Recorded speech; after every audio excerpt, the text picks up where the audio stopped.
Alrighty, and welcome back to another episode of the interview series number 53. Today we have an inspiring guest with us. Brian is the master of mental mastery, and we're going to learn today why. He is the author of the Get Out of Your Head book series, which focuses on helping readers overcome various forms of mental illness. His first book, Get Out of Your Head, a toolkit for living with and overcoming anxiety, has made a significant impact since its release in 2018. He also runs a blog and website, getoutofyourhead.com, where he offers advice and coaching to those battling mental health issues. He draws from his own experiences with anxiety and depression, and he's dedicated to helping others navigate their mental health journeys as well. So please join me in welcoming Brian. And Brian, you can try to tell us how to pronounce your last name. Sure. Yeah, I'm glad to be here. Thanks, Nico. Uh, Full name is Brian Sachetta. It's the name is Italian. If you were real Italian, which I am not, right? If you are off the boat Italian, they might say Sachetta, which comes from Sacchetti in Italian. So a little language lesson there for all of us, I guess. Oh, perfect. Thank you. And can you share with us your personal journey and what eventually led you to be inspired to write the Get Out of Your Head series? Yeah, so I will have to shrink the journey down quite a bit just because we don't have, several hours here to talk about it. But in a nutshell, right? When I was finishing high school and getting to college, it became apparent to me that I was dealing with something on the mental health front. And I just didn't have the lexicon, the understanding of what these different conditions can be, right? So for Mhm. me, at first it was anxiety, but I didn't know what that was. All I knew was that I felt horrible all the time, right? I felt Right. anxious, nervous. My heart would race. I would be in my head all the time. I'd be thinking terrible thoughts. I would doubt myself all the time. Kind of normal stuff for like a teenager, right? But I Right. just felt alone because at that time I was unwilling to talk about my own struggles. And also, that was 2008 where the world was a little bit different back then. There wasn't as much information at our disposal on mental health.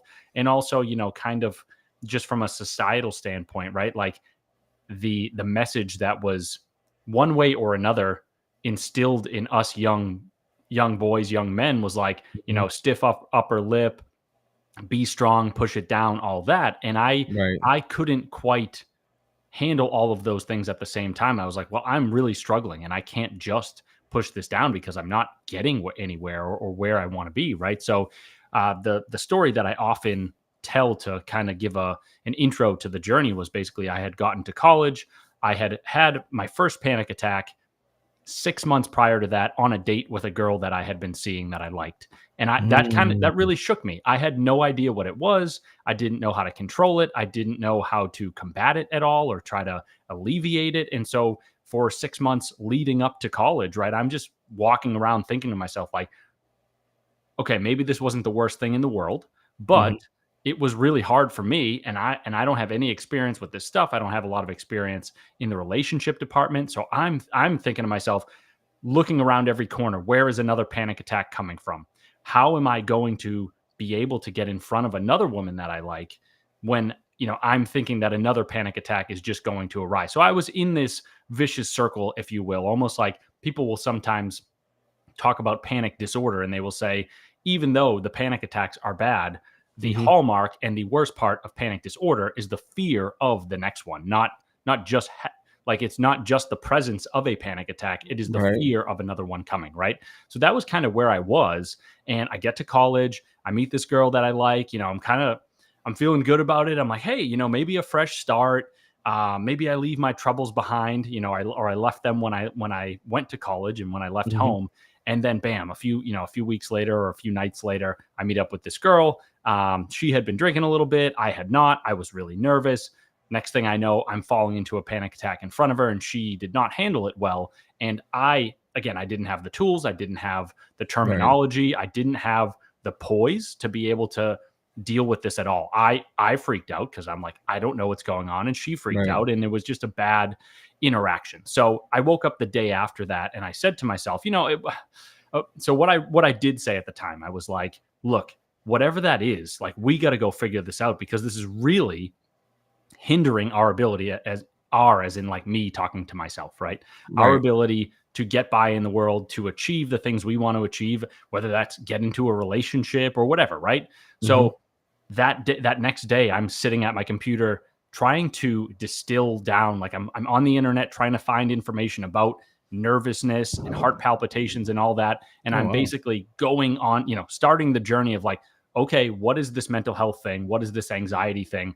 How do I make progress with it? And the reason why I say it was the start, right, is it took me 10 years of reading a lot of books, looking at a lot of journal articles, and just having personal experience and distilling all that down to be able to then turn around and say, like, I've actually got some tactics that I can use now that help me. And I've actually made some progress, right?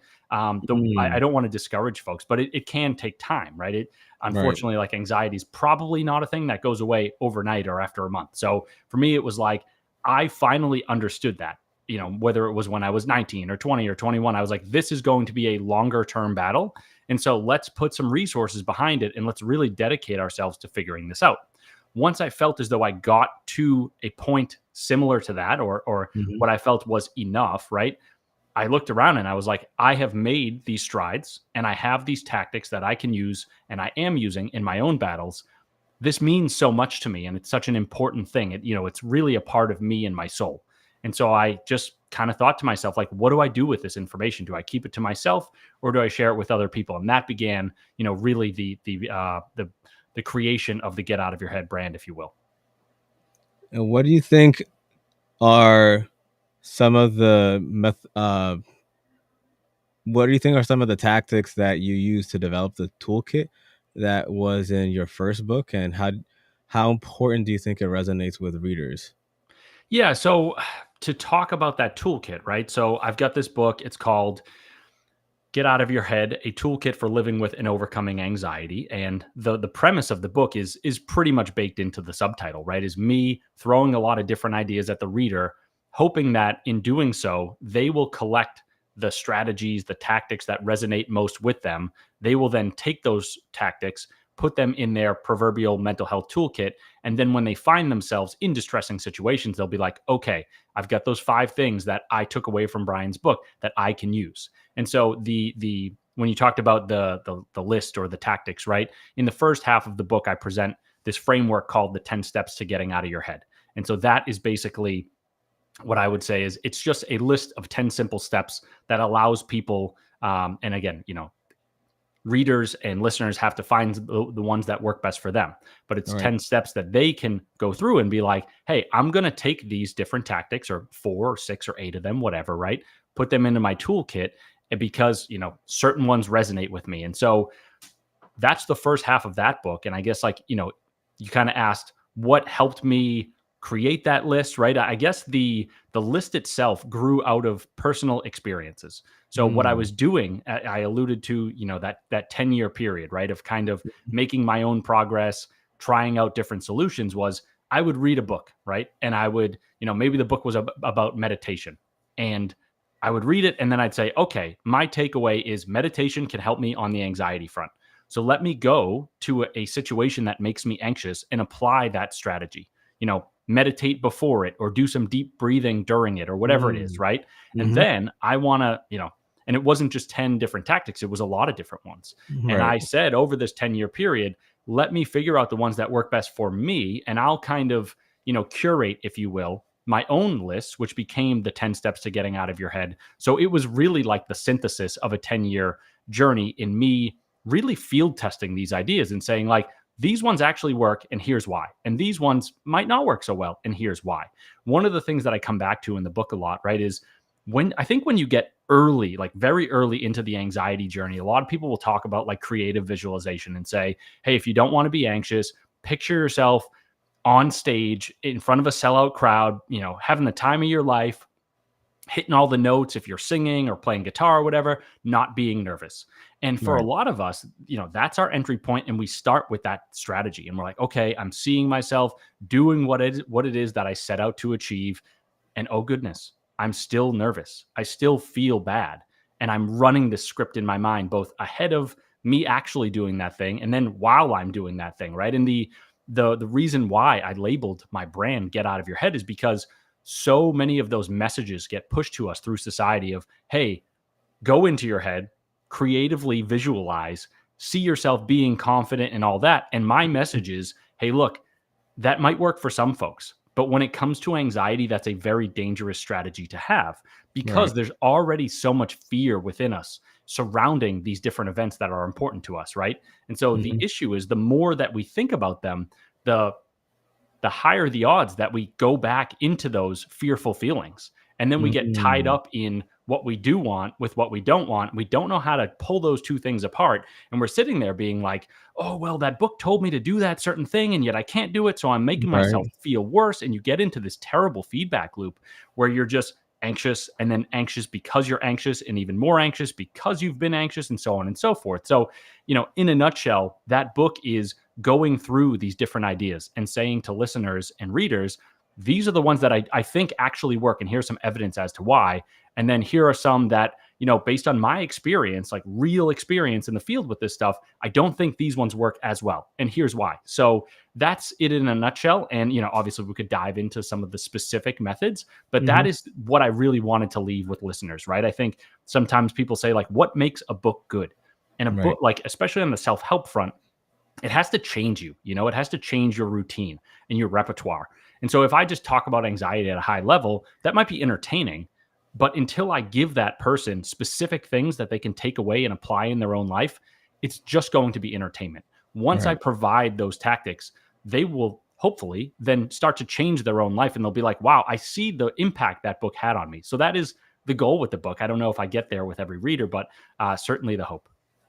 No, no, that's certainly understandable. Providing the truth of what worked for you should enable those other tactics just simply don't work. 'Cause not every shoe fits every individual person when they're going to get a shoe. So that's completely understandable. And I also wanted to touch base on your website and your blog because it's very well done. I see that you've put in lots of work there. So did your website have anything to do with any of your material for your book, or is that a completely separate entity? What is that? Yeah, there's a good amount of overlap there. So the website itself, like the branding there, mirrors Mhm. the cover of the first book. And we basically, one of my friends is a really talented designer, and so I sat down with him, and we went through this branding identity exercise. And he was kind of like, "Hey, what emotions do you want to evoke through this brand, right? Through the identity of the brand." And so we basically, it was a fun process. And so, like, what a designer like this is trying to pull out of you is figuring out, like, what kind of brands are interesting to you, what messages resonate with you just in general, right? So it's like, oh, Mhm. you might pull a bunch of stuff off the internet and say, like, that sports team, I just love that logo. That boxing gym, I really love that logo. And you're putting all these ideas down on paper, and then the designer is, again, in this specific kind of engagement, they are Mhm. almost creating like a matrix, if you will, where they're saying, okay, there are maybe two or three different emotions that we are evoking here. And with all these different brands, we're saying, okay, there's almost like a quadrant, right? So let's just say, I'm making this up, Right. but let's say, one, we've got the axis of, like, negativity and positivity is the Mhm. x-axis, and then the y-axis is like, uh inspiration and I guess whatever the opposite of inspiration would be, like desolation, or something, right? And so Okay. we then take those different brands and we place them in the matrix, or Mhm. the quadrant, right? And we're saying, okay, well, this brand kind of has these messages, Right. let's say, in the quadratic space or whatever, right? So -1, -1. This Right. brand has the opposite kind of identity, right? So +1, +1. And then Mhm. I guess what we're trying to do is figure out, like, where, based on these brands, and also just your goal for the brand in general, is like, where do you want your brand to be, right? And so Right. what I had kind of said to him was, I was like, I do want it to be aspirational, inspirational, sort of like emotional, and sort of evoking, right? Mhm. But I don't want, like, I felt as though, for me, I would look around at the mental health space, and this is no dirt on, or I'm not throwing shade on any other Right. brands Right. that exist, but I think in the mental health space, there is a lot of the brands are like fluffy and clouds and rainbows and like bright, Mm. soft colors. And I do think there's a great, there's certainly a place for that in the market. Right.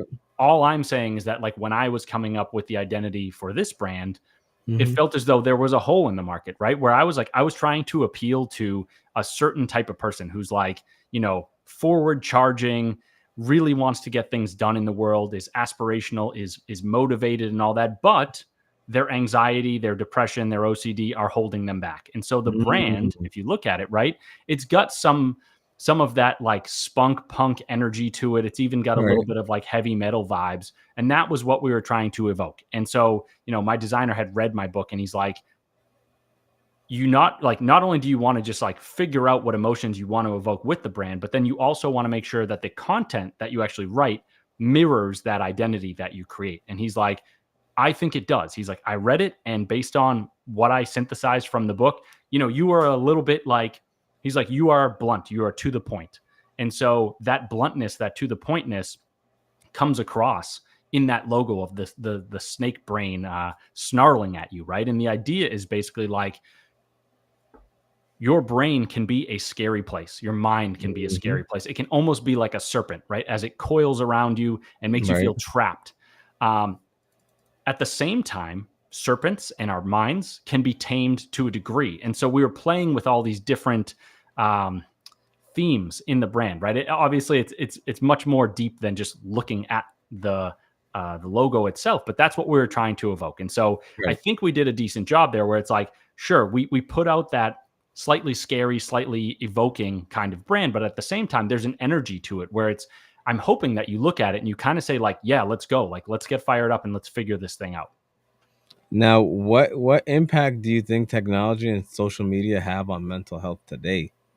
Yeah, so there's a lot of research that has been coming out, continues to come out, showing the negative effects that video games, social media, screen time have on our mental health. And I think I would like to speak directly to the video game piece, considering that that's your target audience. And so, Right. I guess just quick anecdote, right? Like, so I have a niece and a nephew, and they are 8 and 4 years old, and they both have iPads.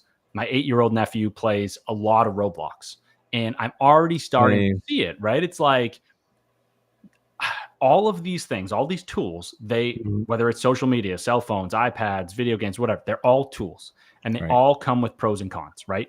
And I think Hmm. the issue, right, is like if you look at the research, sure, there's a lot of research out there being like video games are flat out bad for your mental health, right? But then there's also a lot of research that says like video games can be great for your mental health. And so what I think it really comes down to is there is a risk there that leaning into these things too far could affect our mental health in a negative way. Right.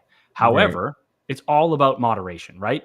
I think most people would say that about a lot of things, right? Is a totally different example is like if you go out with your friends and you have a couple drinks and you connect and you let loose and you just have fun and you tell stories and whatnot, but then you go home at the end of the night and you're not hungover the next day and it didn't affect your relationships at home or anything like that. That can be a positive thing.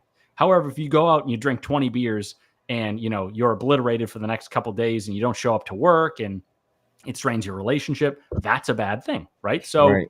I think the same thing applies with video games, where it's like you can get on a video game and you can have a ton of fun. You can connect with your friends. I know specific, like obviously I grew up with online gaming and all that, but I know Hmm. that like my nephew, for example, he goes on Roblox and he has like FaceTime going at the same time.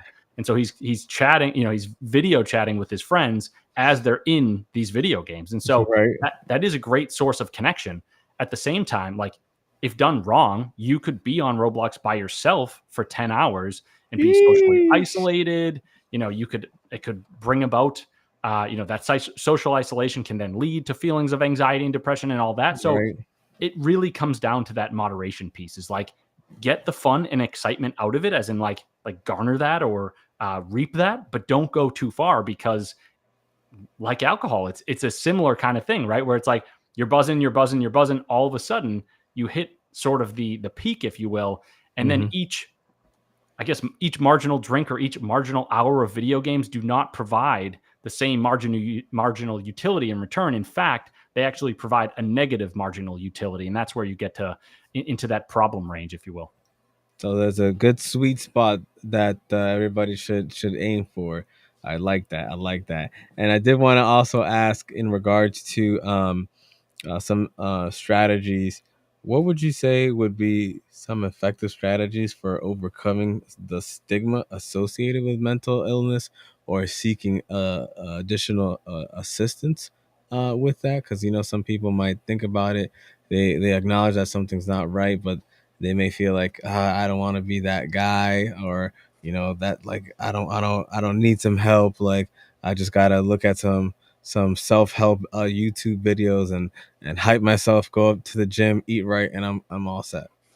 Well, to kind of continue on the theme of bluntness that I touched on a few minutes ago, right? I give it to people straight because like it doesn't I don't think it serves anybody to be dishonest or to stretch the truth, right? The truth Mm, is that you are not going to overcome the stigma of mental health like quickly by yourself, right? What really needs to happen is you need to allow yourself the grace to have these certain emotions, to even to a small degree, just to be like, I accept the fact that I'm anxious right now or I deal with anxiety. And then from there, you can slowly branch out, right? We're not asking you to go to the rooftop of your house and shout to everybody in the town that you deal with mental illness, have anxiety, depression, anything like that, right? What is most important is that you sort of admit it to yourself on some degree, admit when you need help. And then you right. go to one person, right? And you start there and you see where that conversation takes you. I think about like when I was in college, right? I internalized the societal stigma of mental health or mental illness, right? Where I was like, I'm a dude, dudes don't struggle emotionally or at all. And so Hmm. I can't talk about this stuff, you know? And the only thing that I can say is that I knew that I struggled with it. So I had that sort of admittance to myself, right? And then from Hmm. there it was like, I would talk to my mom and my mom would be like, "Hey dude, like what's going on? I've been observing your behavior and your emotions and you just don't seem like yourself." And at that point, I had already had that admittance to myself to be like, I'm struggling with this thing, but I don't know who to talk to about it, right? And luckily, my mom sort of put out her hand to say, like, if you need to talk about something, I'm right here. Like, here's your Mm, invitation. And so I'm not sitting here saying, like, I was good at this. I'm just saying that, like, again, as an example, or this is an example of the notion of you sort of admit it to yourself first, and then you kind of take that next step and that next step and that next step. And you never know where that leads you. I think eventually it leads you to a point of not feeling so terrible about your own anxiety and your own depression and sort of lifting that stigma off of yourself, right? But it's not going to happen magically overnight. You're not just going to be like, "Oh, this is no big deal," right? If you have internalized that from the get-go, then it's not just going to disappear. I think one thing that's sort of interesting on a trend level with some of, like, I guess I would say the youth these days. I guess I'm I guess I'm not as young as I used to be, is mm. I think that stigma with the younger generation has started to lift across the board, where people are making videos online about their mental health and are being open about it, all the time. Like I remember I was talking to somebody recently and they're like, "Oh yeah, I see all these kids posting their dissociation videos." They're like, "Oh, I have anxiety and dissociating right now." Right. And it's like, I'm not judging. I'm just saying that it's a different world for that Right. generation than it was for me. And so Same. maybe that generation, it's like, hey, maybe they don't have as much of the stigma. And that's great. But if you are dealing with the stigma, then I would say the steps are basically, find a way to be okay with it yourself and Hmm. then find some outlet, lean into that and see where that takes you, right? It's like, I mean, I don't know where I would be today, right? If I hadn't had like a lot of conversations with my mother. She was an instrumental force in helping me through this stuff. And it also led me to, wanting to read more and find out more information and then eventually write these books and whatnot. And so you just never know where that first step's going to take you. Right. And how important do you think is having a support system when you're dealing with mental health issues? Well, it's kind of everything, to be totally honest, right? Because we talk about downward spirals a lot in mental health or mental illness, and so the I think everybody's familiar with that concept, which is basically just a vicious cycle feeding upon itself, where you are already anxious, and then maybe because you are socially isolated, or maybe not, maybe you are socially isolated, maybe also or either. You have this stigma where you're just like, I refuse to talk about it. I will not go seek help, whatever. And then by virtue of that, maybe you say, okay, well, there's a school dance or some outing that people are going to that I want to go to, but I'm too anxious to go to. And then you don't go to it because you're like, I'm anxious to go. And then your friends are kind of like, hey, what's up with that person or whatever, right? And then you feel more self-conscious and more anxious because you were anxious in the first place. The same thing kind of goes for depression. I guess all of that is to basically say that what becomes the escape route in that vicious cycle is having people that you can talk to, people that Mm. can provide outlets for you. You throw ideas at them or you just air out your feelings, right? And they're like, they can just be those safety nets to be like, hey, look, I understand what you're going through.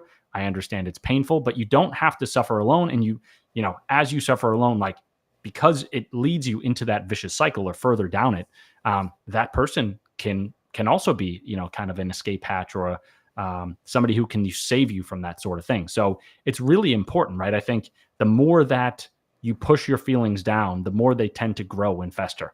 And that is another representation of that vicious cycle. And we don't want any of that, right? So as you have a support system, not only can it help, but also it just feels good. You get together with the girls, the guys, whatever.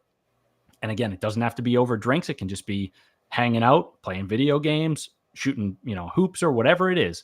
But like, Hmm. it's fun to tell those stories. And it's one of the best things, honestly, is somebody takes the first step towards vulnerability and they're like, hey, not doing so hot, or I struggled with this one thing, whatever. And we Right. have a tendency as humans to think that we are kind of we're on islands, right? And we're the only ones who have ever been through a certain thing, the only ones suffering with a certain thing. And it's Right. a really, it's an oddly fun, but also amazingly bonding thing to be like, you know what? I'm putting myself out there and I'm saying that I deal with X or I struggled with X. Right. And then somebody else turns around and they're like, you know what? Like, I had that problem too. And then you start, you start connecting and you start relating on certain points, and you might even start laughing about some of that. And that Right. can be an awesome and cathartic thing. And so when you don't have that support network, you're missing out on that whole synergy of connections, right? And different ways to alleviate your good feelings. You're missing out on something of the upward spiral. And so it's really important that you have that. And it's not a judgment thing. I'm not sitting here being like, you need to go find it right now. It's more Right. like, again, take the first step, reach out to somebody, like confide in somebody and see where that leads you eventually. Again, it's not going to happen over the course of 5 days, but if you keep being honest and you keep being truthful and you keep, wanting to get better at this, you find more people that want to support you. You find more resources that help you in your journey, and it leads to good things in the end. Now, what role would you say that self improvement plays in managing mental health according to your experiences? Well, I think I don't want to say that they're one and the same, but they're certainly Mhm. linked quite a bit, right? Where Okay. I'm not looking at this from the standpoint of like, okay, so if somebody needs to, it's not, again, this is not a judgment thing either, where I'm not Right. saying, hey, go read some self-improvement books or improve yourself. Therefore, the undertone is, you are not where you need to be. You are not worthy. You are not capable, right? That's not the message that I'm delivering. I think Right. like, this journey of life is a journey of growth where we're all changing, developing, learning new things all the time. And Hmm. as we learn new things, and even in different fields, we can then sometimes turn around and apply them to seemingly unrelated fields, right? So I think Right. about all the time where it's like I went out, wrote a couple books, became and went on a lot of podcasts, became a better communicator because of that. And at first I'm kind of like, like that's cool and all, but like how does that really help me? And how does that help me on the anxiety front? But then it's like, okay, so the more honest that I have been through these conversations, the more that I have realized that like people are just people, and if somebody doesn't accept you for just being an honest person, guess what? You can just tell them to kick rocks, like they're Right. probably not very nice. You probably don't want to deal with them. And so it's like, I have realized, and this is one example, is as I have improved myself in different ways, I have then been able to turn around and be like, without even directly dealing with the anxiety or, trying to improve the anxiety, I've developed some skills that I can then apply to the anxiety. And one specific thing being that, like, I used to, and I still have a little bit of social anxiety, but it used to be really, really bad, And part of that, a big part of that was an unwillingness to be open and vulnerable, right? So it was like, I'd go to a social networking event or go on a date or go on a job interview or whatever. And Hmm. I was trying to be this like fake masculine dude, right? I'm like, oh, I got all the answers and I'm so smart and I'm so confident. Look at me, you know? But it almost exudes this like, you're like, okay, what is wrong with this dude? You know what I mean? It's like eventually when you get to the point where you're like, look, I'm not saying I'm perfect, but I am okay with myself and I Right. understand my shortcomings and I'm actually willing to talk about them. It takes the pressure off. You know, you go into an Mhm. interview and you're like, hey, full stop right here. I'm nervous about this. I'm really anxious. It takes the air out of the room in a good way where like you have what's the right word that I'm looking for here? You have neutralized that force of anxiety, right? It used to have Right. all this power over you because you were pushing it down. But then all Mhm. of a sudden you're like, you know what, dude? Like whoever I'm talking to, hey, I'm nervous. I'm admitting that right now. The genie is out of the bottle. The cards are on the table. Let's play, you know? And so Right. I think that, you know, rounding it back out to the general self improvement, the general concept of self improvement, like we can learn different things in other areas of our lives that eventually help us on the mental health front. But also, like specifically speaking to anxiety and depression, right? One thing that's really important is looking at how we think and really trying to train our minds. You know, again, going back to the branding piece of seeing the mind as something of a snake or a serpent and wanting to try to tame it. It's not an easy thing by any means, but Right. just as an example, it's like, okay, if we do meditation every day, and the goal of meditation is basically to sit with your thoughts and not attach to them, right? So a scary Right. one will come up. And at first you're like, oh goodness, you know, I'm thinking about losing my job. I'm thinking about my girlfriend breaking up with me. I'm terrified. And now I'm attaching to it and I'm getting all these Right. negative feelings because of it. The Mhm. more that you meditate, the better you become at just detaching from those thoughts and letting them go. And so eventually, right, on the self improvement front, you're like, okay, the better I get at detaching from negative thoughts, the more it helps me directly in my battle with anxiety and depression. Because, right, it's like what we focus on expands. And so if we focus on scary or depressive ideas, those emotions are going to expand inside of us. And so, again, on that self improvement front, it's like learning skills that directly affect our mental health, such as learning to use your mind in more productive ways, not ruminate so much, not chew over different scary things and concepts and Right. ideas. And so, yeah, I would say self-improvement is kind of the bedrock of all of this. And you know, if you think about it, right, it's like you go to the bookstore, you go to the self-help section, and all of Mhm. these books, my books and books that are related to it, are going to live there. So it aligns nicely. And yeah, I mean, you know, it can be a lot of fun, even though it's frustrating at times and kind of and challenging. But it's fun to grow, right? To learn new things, to try to evolve, and eventually, you know, you put in the reps and I'm not going to say you become a superhero, but eventually Nah. you make progress and you get closer to where you want to be. Now, how do you personally balance your personal life and your mental health while also helping others as well? Yeah, it's a good question. I mean, honestly, like the main thing for me is this isn't a cop out answer, but it's sort of like a slightly different answer. Is the main thing for me is I feel as though I have gotten better. You know, I've gotten better with the anxiety and with the depression. If I hadn't, I wouldn't have written my books because I'm an honest person and I wouldn't be out there, you know, touting these ideas if I didn't fully believe in them and use them myself. Um, what I so I, you know, I've made a lot of progress there. One thing that I still struggle with is stress. You know, the Mm. world is very stressful. You know, as you get older, right, and you have bills to pay, and you have a mortgage, and maybe you have a car payment and health insurance, and all these different things, right? When you're 22, you're kind of like, hey, maybe you might be like, hey, I don't have a lot of expenses. I don't have a lot of commitments. I can kind of do whatever I want. It's a little freeing, you know. As you get older, you're like, well, you know, I got to continue to put food on the table and pay the mortgage and all that. And you get to the point where you have less leverage. You know, you're like, I am Right. not necessarily stuck in these situations, but I have to, you know, continue to work to make sure that the money comes in, that I can, you know, fulfill my obligations and whatnot. And so for me, I'm like, what that translates to is like the last year, maybe the last 2 years have just been very stressful where I've been, you know, working on my I have a full-time job that is software development that helps me pay Mhm. the bills, and then I work on the writing and the coaching and all that. And I struggle with the stress piece where I'm like, I have so much to do that I just, you know, I stress myself out. My nervous system gets all revved up, and then I end up in a worse place. In helping other people, right? You know, it obviously stinks to like work with somebody and have them be suffering. to have them Mm. say, I'm really struggling with X, I'm really struggling with Y, I don't know where to go, I don't know where to turn to. It does have an effect on the person providing some kind of service, whether that's me being a coach or a therapist providing, actual therapy. At the same time, however, like I am so focused and so eager to help people on their way in those Mhm. battles that that is not the piece that I struggled the most with. Again, the piece I struggle the most with right now is the stress piece of like, how do I even make it all come together? Right.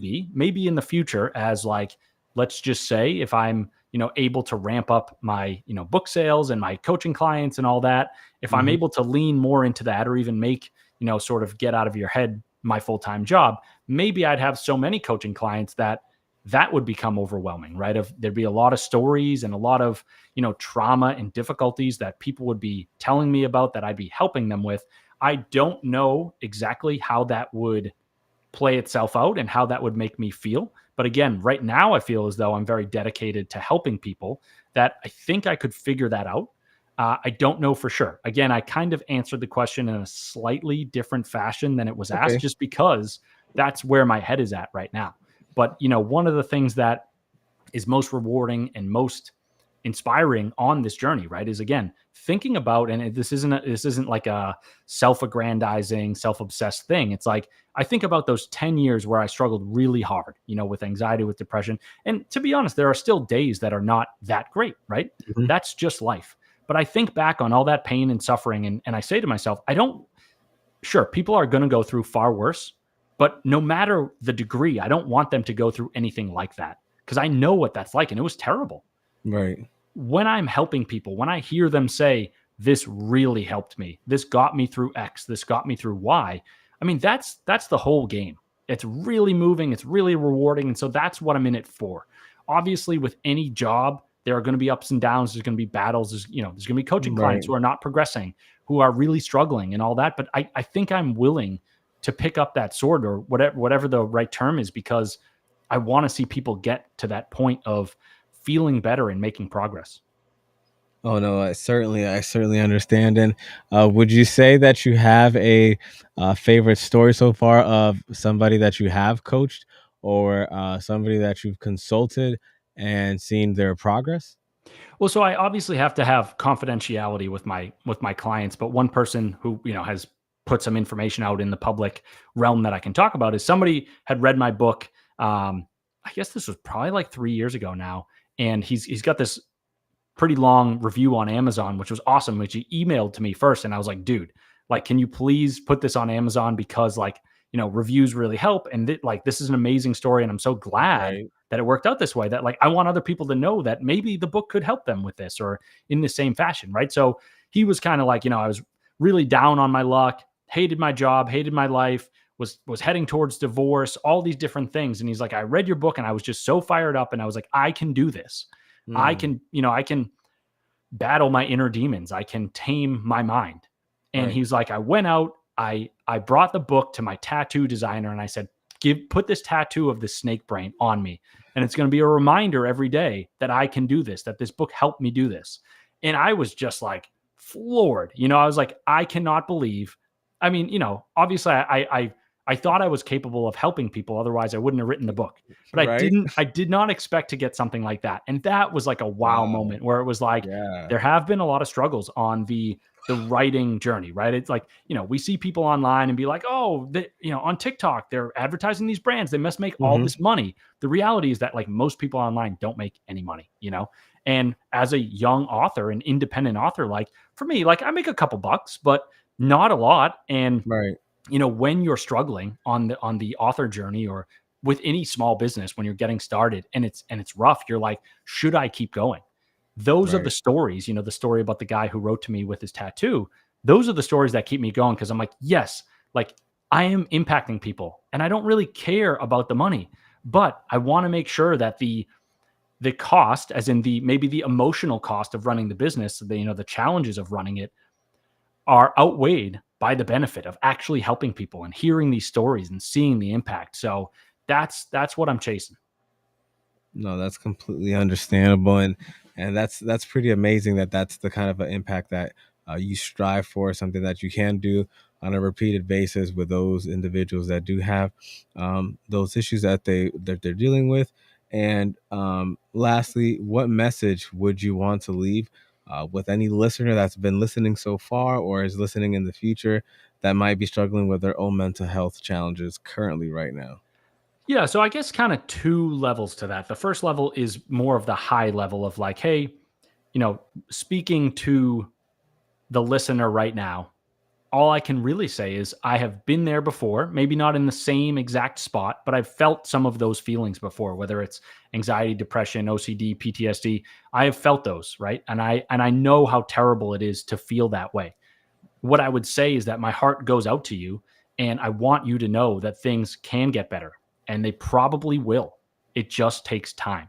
So like don't give up hope because it certainly is possible and honestly it's pretty likely that you will get to a better place. Again, just takes time.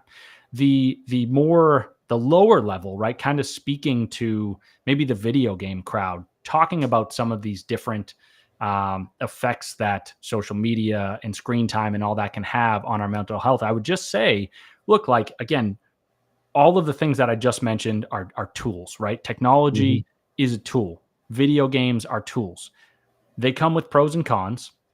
And so we just have to be a little bit aware of some of those things and be mindful of how our tools and our video games are making us feel, right? So if we are, getting that connection with our friends, if we're playing online and chatting with them and whatnot, that's awesome.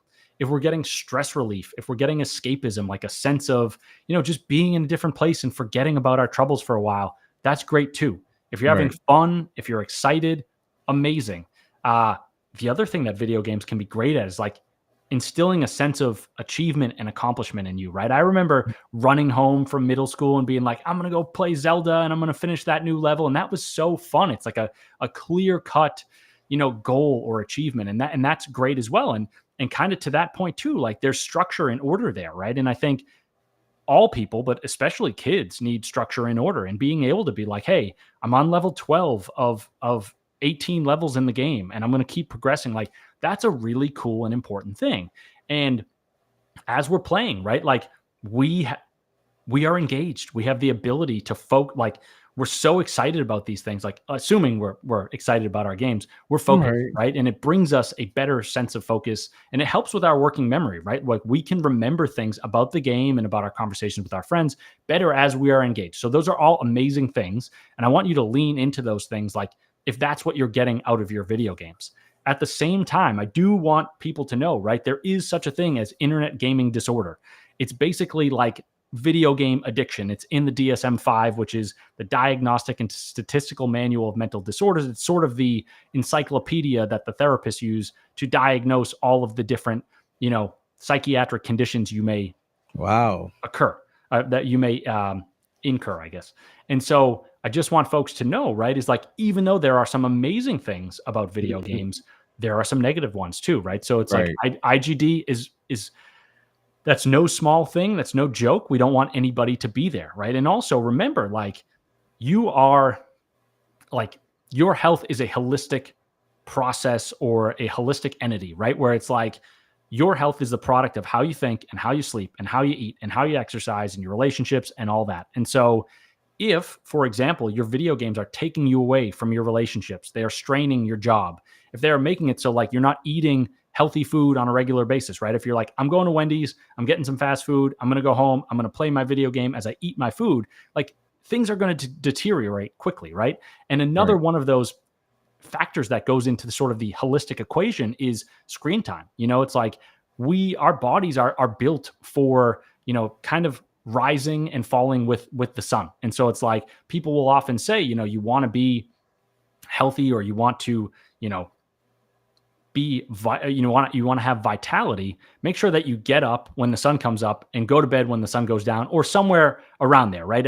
And I'm not Right. trying to be a stickler here because I struggle with sleep as well, but it's like Right. if you are playing video games until 4 a.m, that is going to mess your circadian rhythms up. And also Mhm. like screen time itself, right? You got blue light coming out of the device. It's sending signals to your brain to basically say, look, it's not time to go to bed yet, because like basically the sun is still out in the brain's mind, if you will. And so I just like want to remind people that, like, spending too much time on screens, and again, I struggle with this as well as a software developer and a writer, spending too much time on screens can affect our sleep, which can then affect our mental health, and so on and so forth. So all these things kind of come together like a snowball. So I know this was a long-winded answer, but I really just want people to know the different possibilities that exist there, right? And like every once in a while, take a step back and say, am I getting some of those positive things out of my video game usage or Mhm. more of the negative ones?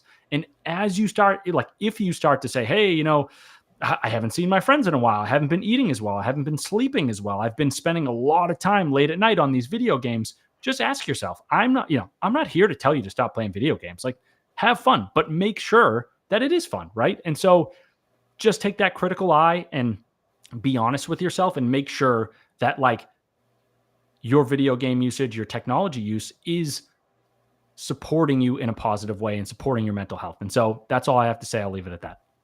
Alrighty, perfect. And then, what would you say would be your top 5 favorite video games of all time? Little bit like this one's a little bit of a cop out because in some ways we are product of the cultural moment in which we grew up, and so like and some of it, right, like there's some research showing that like 11 to 15 is like a really critical time in like solidifying the video games that you play, your interest, the music that you listen to, and all that. And even though this was a little bit before I was 11, like Nintendo 64 was the thing when we were Mhm. kids. And so my favorite video games are all Nintendo 64. I would say Okay. Banjo Kazooie is probably like one of my favorite games of all time. Wow. Even I'm 34 now, I have played that game several times since I graduated college. It's just like, the nostalgia there. And it's a Right. great game too, but like hearing those songs and going back into the levels and whatnot, like it's that escapism. Right.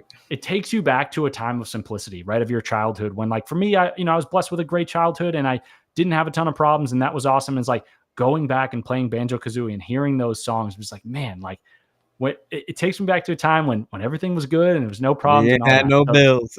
yep, exactly. So that's definitely number one, or at least like, very high up on the list. Right. Another Right. one would be Zelda, the Ocarina of Time. That's another game that I have played Okay. more times than I think I can remember, probably like Hmm. 11 at this point. It's Yee. it's just a ton of fun. Like playing Super Smash Brothers with my friends. I think I got that game for Ew. my birthday in 4th grade, and that's like another core memory. I'm like, I remember Love going it. to the video game store with my dad and being like, "Dude, I need this game, and we're gonna have a ton of Facts. fun." And like having the friends over, getting all the controllers out and playing that. Yes. Great. Mario Kart 64 is another big one. Like, it's funny Ooh. where like I was playing Mario Kart Double Dash with some friends a couple Dang. days ago, and objectively, like, this is just me, my opinion. I think Double Dash is objectively a better game, but Mm. Mario Kart 64 takes me back, and That's it's the like, original. yeah, that's the OG, and it just brings me back to those memories. So there is a special place in my heart for that. And I guess if I have to round it out with one more, probably Mario 64. Again, Mm. taking a little bit of the easy route with all Nintendo 64 games, but this is like, oh man, that's what it brings me back to. And I remember getting either Mario 64 or Super Mario 64. I forget exactly what the name is, but getting that for Christmas one year and just playing that until the cows came home and like getting all those stars. I think you have to collect 120 stars and then, beat Bowser at the end. It was just like so fun. As a kid, it was like, you go from like playing Scrabble or playing Boggle or whatever, which are fun games, still fun to Right. play. Right. Right. But the next thing you know, you're like running around. There's all this music. You're jumping up. You're fighting bosses and stuff like that, collecting stars. It was, I mean, it was like drugs for kids. That's all I can say. Like positive drugs, because obviously it was like, again, going into all those positive things associated with video games. I was lucky that I didn't get addicted to them or anything like that. But it was just a dopamine high. I was like every day coming home from school being like, I want to play, I want to play, I want to play. And yeah, those are fun memories. So I love reminiscing on those. Alrighty, and last couple of questions here. How do you think AI is going to be affecting mental health? Because we see how quickly technology is adapting and changing and evolving, and how quickly AI is being integrated into, doctors and into lawyers and now psychiatrists and different areas. How do you think that AI is going to be affecting mental health? Whether they're going to be increasing like premiums or charges on like in-person visits with psychiatrists because they're going to defer everybody to talk to the AI bot therapist first, and then if you're deemed like okay, you need a human individual, like how do you think that's going to be looking like in the foreseeable future? Yeah, I mean, I honestly would love to do like a podcast series on this because I just feel like I have a lot to say, and there is Oh wow. so much that could happen. Hmm. I think to keep things on the shorter end, I'll speak specifically to what you just said, right? Where I certainly have a fear of like, sort of the Terminator scenario where AI becomes sentient and like blows us off the planet, whatever. Like that, it's sci-fi today, but it's Hmm. scary, right? And this technology Right. progresses really quickly.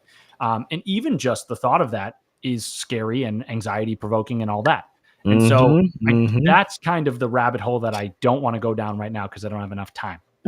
The more positive rabbit hole that we can jump into is the notion of the concept of therapy, right? Whereas, so you said, hey, might in premiums go up, or might they say if you want to talk to somebody in person, it's going to be more expensive? I don't know for sure, but here's an alternative perspective on the matter, right? Is I don't know the exact stats, but my guess is like 80% of people don't have access to proper mental health care, right? Mental health Hmm. care is expensive. It's it's sort of a privileged thing to be able to, have access to and afford.